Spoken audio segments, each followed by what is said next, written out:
अस्सलामुअलैकुम स्टूडेंट्स, उम्मीद करता हूँ आप सब खैरियत से होंगे और आप लोग अपने revision lecturer botany biology zoology के हवाले से बहुत अच्छे से कर रहे होंगे और इसी आप लोगों की प्रिपरेशन में केमसन भी आप लोगों के साथ है। और आज की इस वीडियो में मैं आप लोगों के साथ डिस्कस करूँगा फंजाई की डिवीज़न है, एस्कोमाइकोटा की एग्जाम्पल है सैक्रोमाइसीज, जिसका कॉमन नेम है यीस्ट। इसका किंगडम है फंगाई, डिवीजन इसकी है एस्कोमाइकोटा, क्लास इसकी है सैक्रोमाइसीड्स, ऑर्डर इसका है सैक्रोमाइसीटेल्स और फैमिली इसकी है सैक्रोमाइसीटेसी, जीनस इसका है सैक्रोमाइसीस और स्पीशीज इसकी है सैक्रोमाइसीस, इसका जीनस है और स्पीशीज इसकी है सैरेवसी। अब हम इसके जनरल कैरेक्टर देख लेते हैं सैक्रोमाइसीस के। ये क्या कहते हैं? Saccharomyces is characterized by rounded spore and cause vigorous fermentation of sugar। अब जैसे आप लोग भी जानते हैं सैक्रोमाइसीस के बारे में कि जो बिफोर सेंचुरी भी इसको किसी न किसी तरीके से फर्मेंटेशन पर्पस के लिए यूज़ किया जाता था और शुगर की फर्मेंटेशन करता है ये।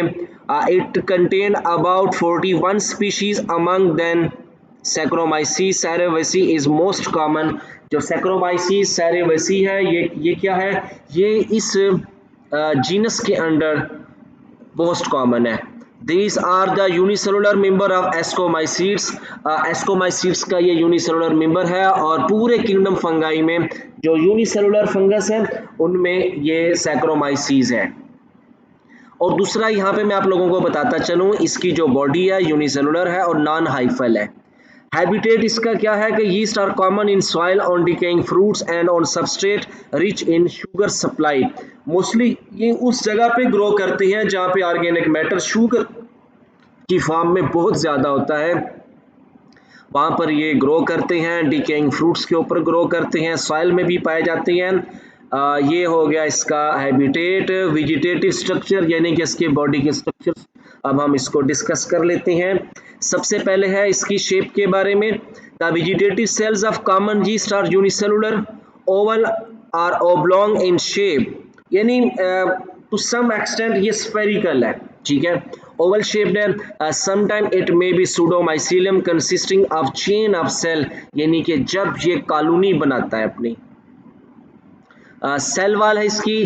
The protoplast is bounded by well defined cell wall. Cell wall is composed of 3 layer. Outer layer is composed of mannan protein and some chitin, the middle of glucan and inner of protein glucan. ये इसका vegetative structure में इसकी cell wall है, जो कि जिसके अंदर most abundant chitin है। अदर सबस्टार्ट्स भी इसकी सेल वॉल की कंपोजिशन में मौजूद होते हैं। यहाँ पे हम इस डायग्राम को थोड़ा इसका साइज छोटा कर लेते हैं ताकि इसको भी एक्सप्लेन कर सकें। ये देखें आप लोग, यहाँ पे इसको थोड़ा मैं साइड पे कर दूं जी। ये आप लोगों को स्टूडेंट्स, ये आप लोगों को स्क्रीन पे यीस्ट का एक वेजिटेटिव सेल दिखाया गया है। आउटर साइड पे क्या इसकी सेल वॉल है, जहाँ पे ये कर्सर आप लोग देख सकते हैं, ये जो एक बारीक ब्लैक लाइन दिखाई गई है ये इसकी सेल वॉल रिप्रेजेंट हो रही है। देन आगे ये आप लोगों को कर्सर नजर आ रही है, इसकी सेल मेम्ब्रेन है। अंदर ये सारा इसका क्या मौजूद है, साइटोप्लाज्म मौजूद है। और इसके एक तरफ यहाँ पे क्या मौजूद है, इसका न्यूक्लियस है जिसकी ये न्यूक्लियर मेम्ब्रेन है, न्यूक्लियस है और न्यूक्लियर पोर इसकी मेम्ब्रेन में आप लोगों को ये नजर आ रहे हैं, जिनके जरिए न्यूक्लियोप्लाज्म और साइटोप्लाज्म आपस में मटेरियल का एक्सचेंज करते हैं, ठीक है। अब उसके बाद ये आप लोगों को देखें, यहाँ पे ये माइटोकॉन्ड्रिया आप लोगों को नजर आ रहा है, जिसकी बेस पे जिसकी मदद से ये अपनी रेस्पिरेटरी एक्टिविटी को रन करते हैं। दूसरा, इसकी बॉडी के अंदर आप लोगों को डिफरेंट यहाँ पे स्टोरेज ग्रेन्यूल्स नज़र आ रहे हैं, जैसे कि यहाँ पे स्टोरेज ग्रेन्यूल्स हैं जिनके अंदर ये अपने रिजर्व मटेरियल को स्टोर करते हैं। वैक्यूल ग्रेन्यूल्स आप लोगों को ये लार्ज साइज का स्ट्रक्चर नज़र आ रहा है, ये वैक्यूल है, उसके अंदर भी अपने ये ग्रेन्यूल्स वगैरह को स्टोर करते हैं। सेल मेम्ब्रेन है, cell membrane is unit membrane and variously ornamented Cytoplasmic organelles consist of mitochondria, endoplasmic reticulum, ribosome, lipid granules, स्फेरोसोम्स, ये अपने अंदर ये लिपिड्स की फॉर्म में मटेरियल को ये स्टोर भी करता है। देन जो कि मेन होता है सेल का हेड, जिसे हम लोग कहते हैं nucleus. Nucleus is lies embedded in cytoplasm on one side of vacuole, क्योंकि इसने अंदर अपने वैक्यूल के अंदर स्टोरेज मटेरियल अबंडेंटली उसको स्टोर करता है, जिसकी वजह से वो सेल के central most of the volume वो स्टोरेज ग्रेन्यूल ऑक्यूपाई करता है, जिससे फिर न्यूक्लियस होता है वो लाई करता है ऑन साइड ऑफ वैक्यूल। आगे मैं आप लोगों से शेयर करता हूं इसके रिप्रोडक्शन के बारे में, जो कि सैक्रोमाइसीज है, जिसे यीस्ट कहते हैं। ये अपना एसेक्सुअल रिप्रोडक्शन करता है। एसेक्सुअल रिप्रोडक्शन ये अपनी बर्डिंग के जरिए करता है। स्टूडेंट्स, आप लोग अपने प्रीवियस क्लासेस में इसके बारे में डिटेल से पढ़ भी चुके हैं। इसको थोड़ा हम यहाँ पे मजीद एक्सप्लेन कर लेते हैं। या आप लोगों को इसकी डायग्राम भी नजर आ रही है। Plus theory, during the formation of a bird a small protuberance, एक उभार सा बनेगा। जैसे ये आप लोगों को डायग्राम, ये आप लोग कर्सर देख सकते हैं, डायग्राम ए के अंदर आप लोगों को ये दिखाया गया, ये इसकी क्या है, बर्ड है, ठीक है। On the surface of cell, protuberance increase in size and cytoplasm from the parent cell flow into it. जैसे जैसे ये आगे ग्रो करती जाएगी बर्ड, साथ साथ क्या करेगा, साइटोप्लाज्म का मटेरियल भी उसके अंदर फ्लो करेगा, ठीक है। The protuberances increase in size and cytoplasm from parent cell flow into it, ठीक है। The nucleus of the parent cell divide into two and daughter nuclei migrate into the bud. फिर क्या करेगा, इसका जो न्यूक्लियस है वो डिवाइड करेगा दो में, और उसका एक पार्ट मूव करके जाएगा उस डाटा, जो कि दो डाटर न्यूक्लियाई होगा जो कि मूव करके जाएगा उस प्रोट्यूबरेंस यानी बर्ड के अंदर। The bud is separated from the parent cell and increase in size by living as an independent plant, यानी एक इंडिपेंडेंट ऑर्गेनिज्म के तौर पे वो बर्ड ग्रो करेगी। देखिए यहाँ पे उसकी, यहाँ पे साइटोकाइनेसिस का प्रोसेस है, वो मूव कर रहा है, और वो जो बर्ड है एक इंडिपेंडेंट बॉडी के तौर पे पेरेंट बॉडी से सेपरेट होके फिर वो अपना बिहेव क्या करेगी, एज कंप्लीट सेपरेट इंडिविजुअल या इंडिपेंडेंट पेरेंट के तौर पे, ये प्लांट के तौर पे या बॉडी के तौर पे ये ग्रो करती है। समटाइम बर्ड में produce its own bird before it become detached from the parent cell. In this way several cell may held together in a long chain. Sometime क्या होगा कि जो एक पहले बर्ड बनेगी वो बर्ड पेरेंट से सेपरेट नहीं हुई, अभी वो ग्रो कर रही थी, उसने अपनी एक और बर्ड बना ली, उसने फिर आगे एक और बर्ड बना ली। इस तरीके से क्या होगा, चेन ऑफ सेल डेवलप होता है, ठीक है। बाद में अपने पेरेंट बॉडी से डिटैच हो जाता है और एक चेन ऑफ सेल्स हमें नजर आता है। In Schizosaccharomyces octosporus commonly called fission yeast. Students, ये मोस्ट इंपॉर्टेंट पॉइंट है पब्लिक सर्विस कमीशन एग्जाम के हवाले से, आप लोग इसके नोट भी कर लेंगे। फिशन यीस्ट के बारे में अक्सर पूछा जाता है, उसका बोटैनिक, उसका जो बायोलॉजिकल नेम है या इस बायोलॉजिकल नेम के आगे ऑप्शंस होंगे, ये भैया कौन सी यीस्ट है। Yeast exhibit multiplication by simple cell division called fission. It is unicellular and occur on fruits such as on grapes and figs. The cell of fungus are spherical to ellipsoidal, गोल से लेके बेसवी शक्ल तक होगा, vacuolated भी होता है और यूनिन्यूक्लिएट भी होगा। The nucleus of the cell divide follows by wall formation to produce two daughter cell.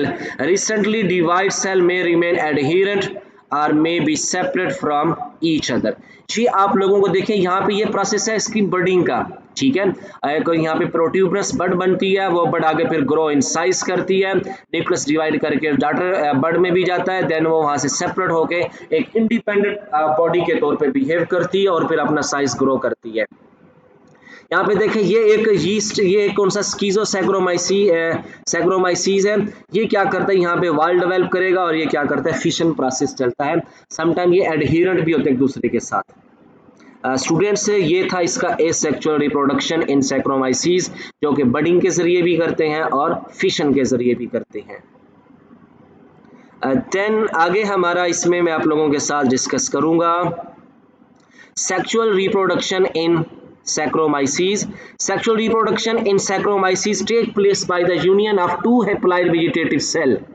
Take place by the union of two haploid vegetative cell give rise to a diploid cell. देखिए ना, normal देखिए आप जितने भी Saccharomyces सेरेवैसी हैं ये क्या करते हैं, ये क्या है, यूनिसेलुलर है, ठीक है, और एक इनकी बॉडी क्या हेप्लाइड है, तो दो यूनिसेलुलर सेल या दो सेल आपस में क्या करेंगे, वो फ्यूज करेंगे, उनकी यूनियन होगी और उसकी एज अ रिजल्ट क्या होगा, एक डिप्लाइड सेल डेवलप करेगा। Saccharomyces cerevisiae is heterothallic consisting of two mating type, दो डिफरेंट होंगे क्योंकि दोनों का जेनेटिक मटेरियल क्या होगा, वो सेम नहीं होगा।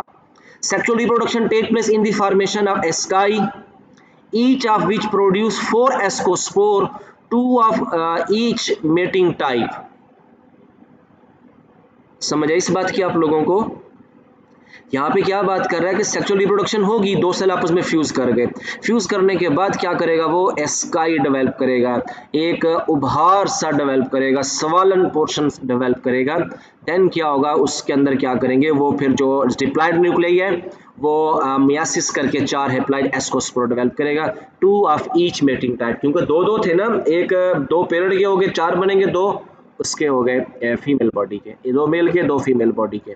क्योंकि इस प्रोसेस से पहले एसाई डेवलप करने से पहले वो एक यानी कि स्पोरेंजिया की तरह का स्ट्रक्चर डेवलप करने से पहले क्या था, 2 सेल आपस में फ्यूज किए थे।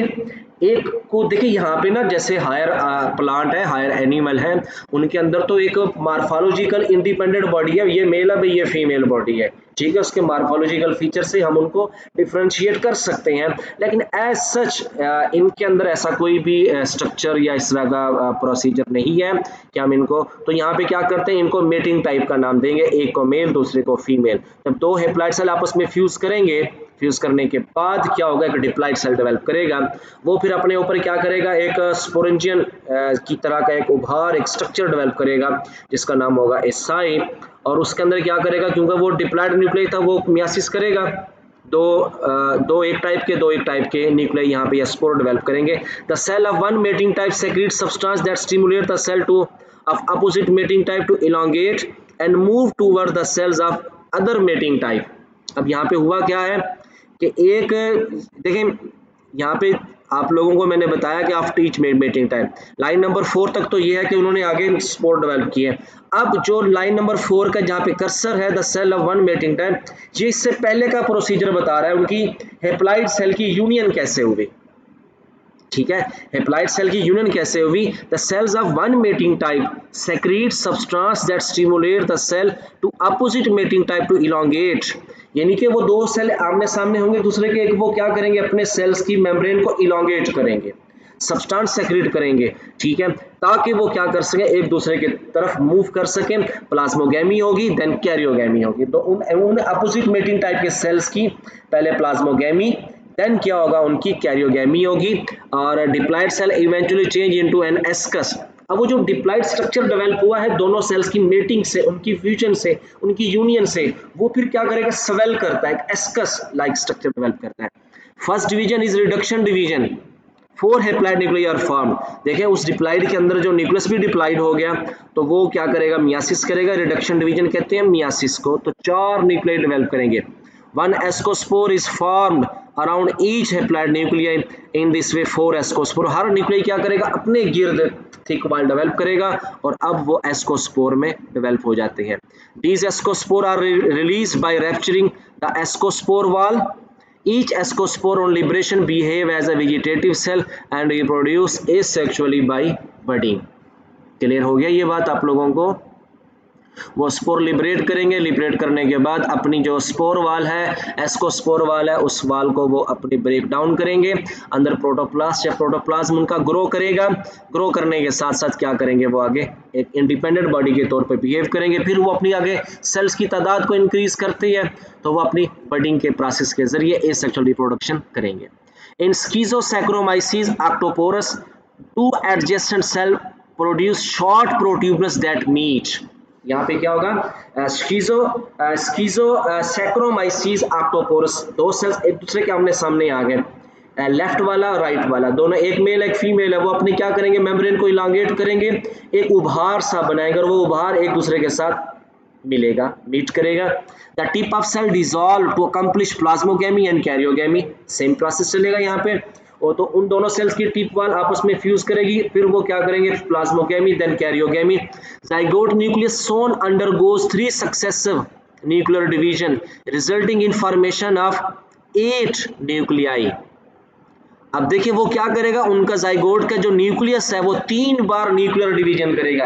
एक बार करेगा तो 2 न्यूक्लियस डेवलप करेंगे, दूसरी बार करेगा तो 4, हर कोई अपने अपने 2-2 बनाएगा 4, तीसरी बार क्या करेगा वो 4 अपनी अपनी न्यूक्लियर डिवीजन करेंगे, हर एक से 2 बनेंगे, तो टोटल कितने बनेंगे, 8 न्यूक्लियर डेवलप करेंगे। 1 से 2, 2 से 4, 4 से 8, 3 बार। The first 2 division are meiotic and the third one mitotic. Ascospore is delimited around each of 8 nuclei, leaving epiplasm around them. Therefore, zygote is transformed directly into a single ascus, which ultimately replicates ascospore when its wall डेलिक्यूसिस, यानी कि उसकी वाल जब break down करती है तो वो वहाँ से रिमूव होती हैं और वहाँ से रिलीज होते हैं, रिलीज होने के बाद क्या करेंगे, वो आगे अपनी ग्रोथ करेंगे, जैसे फर्स्ट लाइन में इस पेज के दिखाया गया है, और आगे वो प्रोसेस चलेगा। स्टूडेंट्स ये था सैक्रोमाइसीस के बारे में, उसकी एसेक्सुअल और सेक्सुअल रिप्रोडक्शन कैसे होती है। यहाँ पे मैं आप लोगों से ये देख लें, आप लोग इसका साइज मैं थोड़ा सा छोटा कर देता हूँ।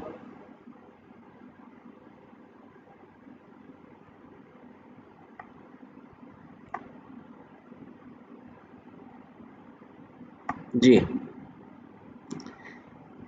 यहाँ पे देखें आप लोग, इसको हम लोग स्टार्ट कर लेते हैं किस जगह से,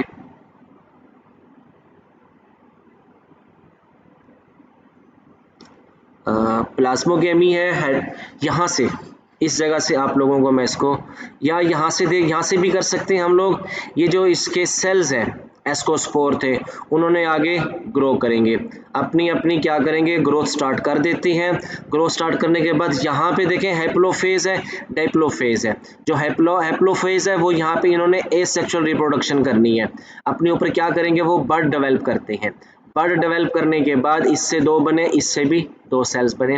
अब आगे क्या करते हैं, इस जगह पे जो डाइप्लोफेज है यहाँ पे इन्होंने सेक्सुअल फेज इसकी दिखाई है, 2 सेल आपस में क्या कर रहे हैं, फ्यूज कर रहे हैं। फ्यूज करने के बाद क्या करेंगे, वो अपनी जाइगोट को डेवलप करेंगे, ठीक है। जाइगोट को जब ये डेवलप करेंगे फिर आगे वो अपनी एसेक्सुअल रिप्रोडक्शन करके बर्ड बना के 2 डिप्लॉइड सेल भी वो बना सकते हैं। फिर वो हर डिप्लॉइड सेल क्या करेगा, अपने आप को एस्कस में चेंज करेगा, ठीक है। एस्कस के अंदर चेंज करेगा, अंदर न्यूक्लियस क्या है, वो तो डिप्लॉइड है अभी भी। फिर वो मियासिस के अंदर क्या डेवलप करेगा, एस्कोस्पोर, ये एस्कोस्पोर है, एस्कोस्पोर फिर यहाँ से लिबरेट करेंगे, फिर वो आगे अपनी ग्रोथ करेंगे। ग्रोथ करने के साथ साथ ग्रोथ कैसे करेंगे, आगे अपनी सेल्स की तादाद में इजाफा कैसे करेंगे, बडिंग करके। बडिंग करके ये 4 एस्कोस्पोर है, ठीक है, और वो आगे 4 एप्लाइड बॉडी है। फिर आगे फिर उनकी प्लाज्मोगेमी है, कैरियोगेमी है, इस तरीके से वो क्या करते हैं, अपनी ग्रोथ को आगे बढ़ाते हैं। स्टूडेंट्स ये है इसके लाइफ साइकिल के बारे में, इसको आप लोग यहाँ पे देख लेंगे, ठीक है। जो भी आप लोगों की कन्फ्यूजन होती है, किसी भी हवाले से कोई पॉइंट होता है, वो आप लोग यहाँ पे डिस्कस करेंगे, ठीक है। और देखें इसको मैं फिर आप लोगों के साथ एक बार फिर इसको एक्सप्लेन कर देता हूँ। इस पॉइंट को अगर आप लोगों को कन्फ्यूजन हो रही है किसी भी हवाले से, स्कीज़ोसैक्रोमाइसिस ऑक्टोपोरस के अंदर, कि उसका जो न्यूक्लियस है वो तो 3 बार करेगा, 8 न्यूक्लियाई को डेवलप कर लेगा। फिर आगे मियासिस चलती है 2 बार, क्योंकि मियासिस के अंदर रिडक्शन डिवीजन क्या होती है, 2 स्टेप में चलती है। देन क्या करते हैं, वो आगे माइटोसिस को लेके अपनी ग्रोथ वगैरह करते हैं। यहाँ पे आप लोगों का कोई भी पॉइंट होता है किसी भी हवाले से, तो वो आप लोग पूछेंगे कमेंट सेक्शन में आके, देन उसको मैं आप लोगों के साथ एक्सप्लेन करूँगा। आप लोग अपना ख्याल रखिएगा। अल्लाह हाफिज़।